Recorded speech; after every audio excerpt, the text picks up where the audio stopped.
Arun, passengers അസോസിയേഷന്റെ പ്രതിനിധി telephone ലൈനിലുണ്ട്. Shri Arun, ഈ വിനോദിന്റെ മരണം അത് നമ്മുടെ മനസ്സിൽ നിന്നും ആ ഞെട്ടൽ മാറിയിട്ടില്ല. അതിന് തൊട്ടു പിന്നാലെ ഇതാ വീണ്ടും ഒരു ആക്രമണം ഒരു TTEക്ക് നേരെ ഉണ്ടാവുകയാണ്. അപ്പോൾ ഇത് നമ്മളെ കൃത്യമായി ചിന്തിപ്പിക്കുകയാണോ? ഒരു നിലവിലെ സുരക്ഷാ രീതികളൊക്കെ മാറണം, സുരക്ഷിതമായിട്ടും സ്വതന്ത്രമായിട്ടും TTEമാർക്കൊക്കെ ജോലി ചെയ്യാനുള്ള സാഹചര്യം ഉണ്ടാകണം, ക്രിമിനൽസിനെ അതിനകത്ത് നിയന്ത്രിക്കണം. എന്താണ് ദൈനംദിന യാത്രികൻ എന്ന നിലയിൽ അരുണിന് പറയാനുള്ളത്?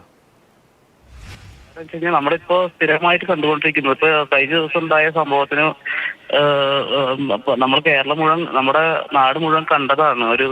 ഇതിനു മുമ്പ് എൻ്റെ ഒരു മാനസികമായ വിഷമം എന്ന് പറഞ്ഞു കഴിഞ്ഞാൽ, ഞാൻ യൂസേഴ്സ് കൺസൾട്ടേറ്റീവ് കമ്മിറ്റി അംഗമായിട്ടുള്ള സമയത്ത് പല TTമാർ ഇപ്പൊ അവർക്ക് പറയാൻ കൊമേഴ്സ്യൽ കൺട്രോളിൽ അറിയിക്കുക എന്നുള്ളതാണ് അവരുടെ ഒരു പ്രധാനമായ എന്തെങ്കിലും ഇഷ്യൂ വന്നു കഴിഞ്ഞാൽ അവർ കൊമേഴ്സ്യൽ കൺട്രോളിലാണ് അറിയിക്കുക. പക്ഷെ പേഴ്സണലായിട്ട് അടുപ്പം കാരണം എൻ്റെ അടുത്ത് പല കാര്യങ്ങളും ഷെയർ ചെയ്തിട്ടുണ്ടായിരുന്നു.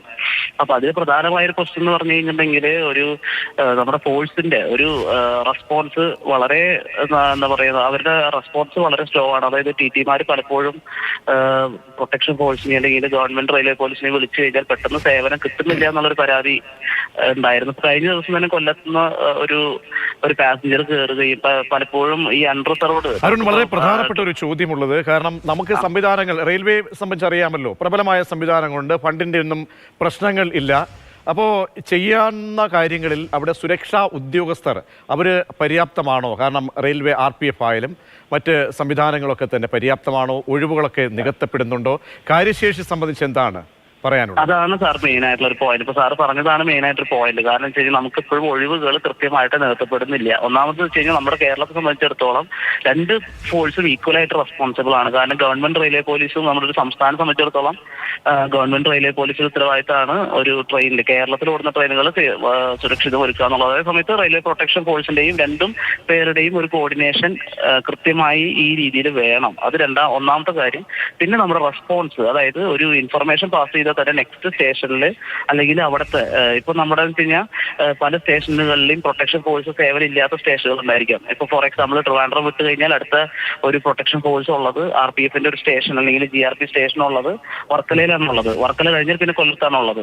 അപ്പൊ ഇതിന് ഇൻ ബിറ്റ്വീൻ സ്റ്റോപ്പ് ഉള്ള സ്റ്റേഷനുകളിൽ ഇപ്പൊ ഫോർ എക്സാമ്പിൾ പരവൂരുണ്ട്, അങ്ങനെ ഇടയിലുള്ള സ്റ്റേഷനുകൾ, അല്ലെങ്കിൽ കൊല്ലം വിട്ട് കഴിഞ്ഞാൽ അടുത്ത കരുനാഗപ്പള്ളി, ഇപ്പോ അങ്ങനെയുള്ള സ്റ്റേഷനുകളുണ്ട്. ഇതിന്റെ ഇടയിൽ ഇതിനകത്ത് ഈ മെല്ലപ്പോക്കാണ് നമ്മെ അത്ഭുതപ്പെടുന്നത്. കാരണം എല്ലാ സംവിധാനങ്ങളും ഉണ്ട്. ഇപ്പോൾ ഏറ്റവും ഡിജിറ്റൽ ആയിട്ടുള്ള എല്ലാ സംവിധാനങ്ങളും, കണക്ടിവിറ്റി വളരെ പ്രധാനപ്പെട്ടതാണ്. അത് എല്ലാ മേഖലയിലും അത്ര ഫാസ്റ്റായിട്ട് നിൽക്കുമ്പോൾ റെയിൽവേയിൽ അത് എന്തുകൊണ്ട് ഇല്ലാതെ പോകുന്നു? അപ്പോൾ ഇതൊരു ഇന്നലത്തെ വിനോദിന്റെ മരണം ഒരു പാഠമാക്കിക്കൊണ്ട് എല്ലാ സംവിധാനങ്ങളും, കാരണം അത് നിങ്ങൾ പാസഞ്ചേഴ്സ് അസോസിയേഷൻ ആയാലും മറ്റ് റെയിൽവേയുമായി ബന്ധപ്പെട്ട സമിതികളൊക്കെ ഒരുപാടുണ്ടല്ലോ, അവരെയൊക്കെ സംയോജിപ്പിച്ചുകൊണ്ട് ഒരു യോഗം പോലും ചേർന്നുകൊണ്ട് സുരക്ഷയുടെ കാര്യത്തിൽ പ്രത്യേകിച്ച് മാനദണ്ഡങ്ങൾ സ്വീകരിക്കേണ്ടതല്ലേ? അങ്ങനെ ഒരു പുതിയൊരു സാഹചര്യത്തിൽ എത്രത്തോളം സമ്മർദ്ദം ചെലുത്താൻ റെയിൽവേക്ക് മേൽ കഴിയുന്നതാണ് ഇന്നലെ ഉണ്ടായത്? നമ്മൾ തീർച്ചയായിട്ടും കഴിഞ്ഞ ദിവസം തന്നെ ഇദ്ദേഹത്തിന് ഒരു റിപ്പോർട്ട് അടക്കം നമ്മൾ ഡീറ്റെയിൽ ആയിട്ട് റിപ്പോർട്ട് സദേൺ റെയിൽവേ ജനറൽ മാനേജർക്കും പിന്നെ റെയിൽവേ ബോർഡ് ചെയർമാനും കത്തായിട്ട് അയച്ചിട്ടുണ്ട്. അപ്പോൾ ആ ഒരു കേരളത്തില് പിന്നെ നമ്മുടെ സംസ്ഥാനത്തെ പോലീസ് സ്റ്റേഷനുകളെ തൊട്ടടുത്ത റെയിൽവേ സ്റ്റേഷനുകളുമായിട്ട് ബന്ധിപ്പിക്കണം എന്നൊരു പ്രപ്പോസൽ ഓൾറെഡി നമ്മൾ റെയിൽവേക്ക് ഹാൻഡ് ഓവർ ചെയ്തിട്ടുള്ളതാണ്. അതായത് നമ്മുടെ തൊട്ടടുത്ത പോലീസ് സ്റ്റേഷനുകളും റെയിൽവേ സ്റ്റേഷനുകളുമായിട്ട് ബന്ധപ്പെടുത്തി ഒരു കേരളം മൊത്തം ഒരൊട്ടാകെ ഒരു സിസ്റ്റമാറ്റിക് ആയിട്ടുള്ള ഒരു വർക്ക്, ഇതിന് ശാശ്വതമായിട്ടുള്ള ഒരു പരിഹാരം കിട്ടണമെങ്കിൽ അത് മാത്രമാണ് സൊല്യൂഷൻ. അല്ലെങ്കിൽ നമുക്ക് ഒരു ഫോഴ്സ് നമ്മുടെ റെയിൽവേയുടെ പ്രൊട്ടക്ഷൻ ഫോഴ്സ് മാത്രം കൊണ്ട് വിചാരിച്ചു കഴിഞ്ഞാൽ ഈ ഒരു പ്രശ്നത്തിന് ഒരു സൊല്യൂഷൻ ഉണ്ടാക്കാൻ നമുക്ക് സാധിക്കില്ല. മാത്രമല്ല അരുണ, ഈ മദ്യപിച്ചും ലഹരിയിലും ഒക്കെ എത്തുന്നവർക്ക് എതിരെ ട്രെയിനിലെ പരിശോധനാ സംവിധാനം ഉണ്ടായിരുന്നു. കാരണം മദ്യപിക്കുന്നുണ്ടോ, ട്രെയിനകത്തടക്കം മദ്യപാനം നടക്കുന്നു, മദ്യം ഉപയോഗിക്കുന്നു, മനോനില തെറ്റുന്ന സാഹചര്യം, അതൊക്കെ ഒഴിവാക്കാൻ നേരത്തെയൊക്കെ ഇടപെടലുണ്ടായിരുന്നു. അങ്ങനെയൊക്കെ ചെക്കിംഗ് ഇപ്പോൾ നടക്കുന്നുണ്ടോ? ചെക്കിംഗ് നടക്കുന്നുണ്ട്. ഇപ്പൊ കഴിഞ്ഞ ദിവസം ഞാൻ ശ്രീ വിനോദിന്റെ ഇൻസിഡന്റ് ഉണ്ടാകുമ്പോൾ ഞാനപ്പോ അമൃത എക്സ്പ്രസ്സിൽ ട്രിവാൻഡ്രത്ത് നിന്ന് ട്രാവൽ ചെയ്തുകൊണ്ടിരിക്കുകയായിരുന്നു. നൈറ്റ് ട്രെയിനിലായിരുന്നു. അന്ന് ഏകദേശം ഒരു 3-4 പോലീസ് ഫോഴ്സ് ഓരോ സ്ലീപ്പർ കോച്ചുകളിൽ 12-13 കോച്ച് ഉണ്ട് അമൃത എക്സ്പ്രസ്സിൽ.